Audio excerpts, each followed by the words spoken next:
அவர்கிட்ட போய் கேட்டேன், ஏன்பா எனக்கு ஒரே ஒரு சந்தேகம், அம்மாவை நீ கல்யாணம் பண்ணும்போது அம்மாக்கும் பாட்டியும் ஒத்துமையாக இருந்தாங்களான்னு. எங்கள் அப்பா சொன்னார், ஆதாம் ஏவாள் காலத்துலேருந்து மாமியார் மருமகள்லாம் அப்படி தான், நீ விடு, ஒரு குழந்தை உனக்கு பிறந்தா எல்லாம் சரியாக போய்டும்னாரு.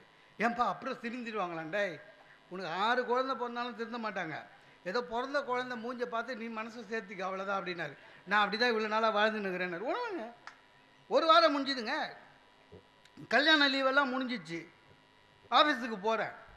என் ஒய்ஃப் சொன்னான், இன்றைக்கி நான் டிஃபன் பண்ணுறேன்னு. அதே இட்லி தான் டிஃபன் பண்ணுறேன்னு பண்ணுன்னு பண்ணா.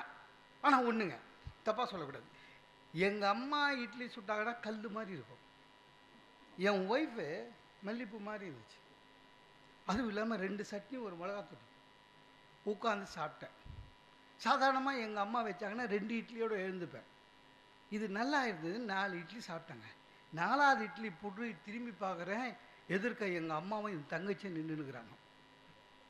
பயந்துட்டேன். எங்கள் அம்மா என் தங்கச்சிக்கிட்ட சொல்கிறாங்க, எப்படி மாறிட்டான் பார்த்தியா, நான் வச்சா 2, ஆனால் அந்த இட்லி கல் மாதிரி இருக்கும் சார், நான் வச்சா 2 சாப்பிடுவான், இப்போ 4. என் தங்கச்சி சொல்லு, இன்னும் கூட 2 இருக்குது தட்டில், இருந்து பார்த்துட்டு போகலான்னு. எனக்கு ஒன்றும் புரியல, வேத்துச்சு. என் ஒய்ஃபுக்கு அது தெரியாது, ஏன்னா அவள் அவ்வளோ ப்ராக்டிஸ் ஆகலை.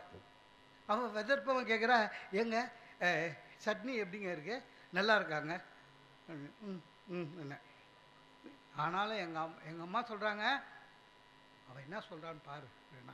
அப்புறம் நான் சொன்னேன், எங்கள் அம்மா வைக்கிற சட்னி மாதிரி நல்லா இருக்காது அப்படின்னேன். மகிழ்ச்சியாக போயிட்டாங்க எங்கள் அம்மா.